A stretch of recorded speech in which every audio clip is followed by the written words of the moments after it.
금요일 아침 외신 브리핑입니다. 미국은 추수감사절로 휴장을 했고요. 우리나라 추석 연휴 때랑 마찬가지로 생각하시면 되니까 상당히 지금 축제 분위기고 즐거운 분위기겠죠. 오늘 밤 미증시도 역시 오전 반일장만 열립니다. 근데 거의 기관 당직 서는 사람들만 약간의 트레이딩을 하고 유럽계 자금만 조금 움직이는 이런 좀 한산한 장이 될 걸로 예상이 됩니다. 자, 미국의 축제, 명절, 블랙 프라이데이에 대해서 한번 알아보시죠. 포브스지가 전합니다. 이 블랙 프라이데이라는 말은 좀 지겹다고 하셔도 또 설명을 드릴 수밖에 없는데요. 여기서 블랙은 장부 쓸 때 흑자가 난다고 해서 그 블랙이고요. 공식적으로는 미국의 추석이라고 할 수 있는 추수감사절 바로 다음 날이 블랙 프라이데이입니다.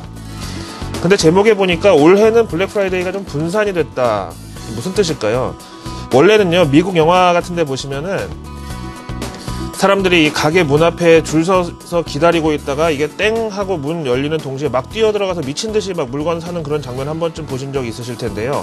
바로 그 장면이 미국의 블랙 프라이데이 당일 아침 풍경이거든요. 근데 올해는 연말 장사에 대해서 좀 초조해진 유통업체들이 블랙 프라이데이까지 기다릴 수가 없다 라면서 그 전날인 추수감사절 당일 목요일 저녁, 심지어는 목요일 밤 자정부터 매장 문을 열고 행사에 돌입한다네요.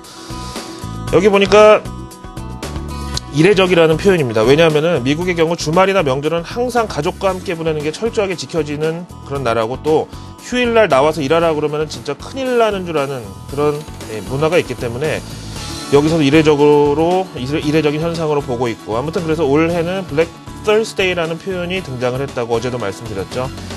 그래서 이런 블랙 프라이데이 분산 효과는 경기 탓이라는 제목이 저렇게 붙어 있고요. 블랙 프라이데이가 증시에도 중요한 이유는 있습니다. 바로 이때부터 미국의 연말 쇼핑 시즌이 본격적으로 불이 붙고요. 이에 따라서 증시도 연말 랠리에 슬슬 시동이 걸리는 시기입니다. 왜 우리 속담이 시작이 반이라고요.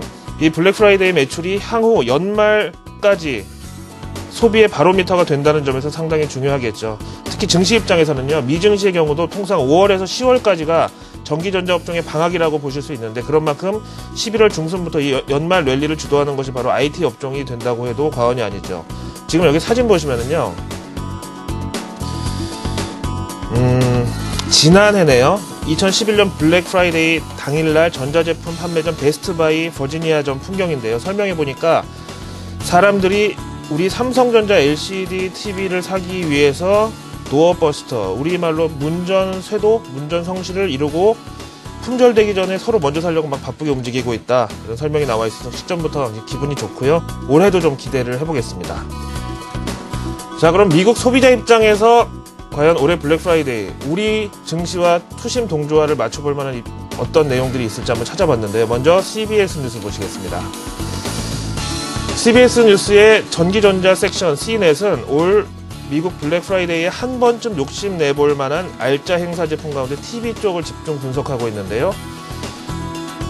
먼저 최저가 상품으로는 TCL에서 나오는 이 HD TV가 나와 있고, 다음에 밑에 보시면은 최저가 상품 아니고 베스트 초이스로는 삼성전자 51인치 플라즈마 TV가 언급이 되고 있고요. 네, 이렇게 나와 있네요. 자, 다음 내용으로 넘어가겠습니다. 사실 시중 유통업체들의 이런 정보는요, 자기네가 많이 확보한 물건이 최대한 많이 팔릴수록 좋으니까 조금 공신력이 떨어진다고 볼 수 있겠고, 그래서 미 연방 소비자 단체의 비교 사이트를 함께 보시겠는데요. 올해 블랙 프라이데이 전체 물품 중에서 베스트 20 아이템 쭉 선정이 되어 있습니다. 지금 보시는 화면이 바로 이 스테이트 라인의 홈페이지고요. 앞에서부터 보시면은요, 1위가 아마존에서 판매하는 중국 하이엘전자의 32인치 LCD TV가 $97. 참, 우리 돈으로 10만원도 안 되는 건데, 이건 도저히 어쩔 방도가 없어서, 그래, 좋다, 1위 인정을 했고, 그 다음에 2위부터 보시면은요, 월마트에서 행사하는 LG전자의 블루레이 DVD 플레이어, 이게 2위에 선정이 됐네요. 다음으로 애플의 아이패드 2가 3위. 쭉 내려가면 청바지가 5위에 올라와 있고, 6위에 삼성전자 갤탭 2 브라이전 판매, 이게 6위를 차지하고 있고, 그 밑에 삼성전자 갤럭시 S3 스프린트 넥스텔 가입 조건으로 역시 이것도 베스트 20 중에 8위를 기록하고 있는 아주 경쟁력이 있는 상품 중에 하나로 꼽히고 있습니다. 그 밑에는 뭐 신발, 가정용품 이런 것들이 쭉 있고요. 아무튼 행사 물품이면은 뭐 어떻고 조금 싸게 판촉을 하면 어떻습니까? 규모의 경제라는 표현도 있듯이 무조건 매출이 많이 잡히면 우리 입장에서는 좋다고 볼 수가 있겠습니다. 자, 이제 미국의 축제 분위기는 조금 접고요. 유럽 관련 소식으로 넘어갑니다. AFP 통신 보시죠. 이 외신을 보고 저도 이 날짜를 막 여러 번 확인을 했는데 바로 어제 밤에 나온 얘기더라고요. 사실 그리스 때문에 정신이 좀 팔려있는 사이에 유로존 내 또 다른 부채 의제 국가인 키프로스, 사이프러스라고 부르기도 하는데 어떻게 된 건지 조용히 구제자금 협상이 타결됐다고 키프로스 정부 대변인이 지금 보시는 대통령 드미트리 크리스토피아의 성명을 대신 발표를 했습니다. 내용 좀 자세하게 들어보실까요?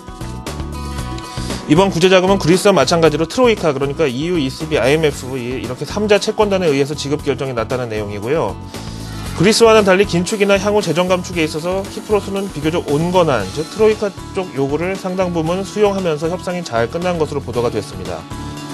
밑에 내용을 읽어보니까 역시 키프로스도 당연히 시중은행 유동성에 문제가 생기면서 구제자금이 이렇게 필요한 상황까지 갔는데 결국 또 이게 그리스 익스포저, 즉 그리스 채권이나 그리스 관련 자산의 상각 혹은 손실이 너무 커서 이렇게 도미노 효과의 타격을 입은 것이라고 하네요.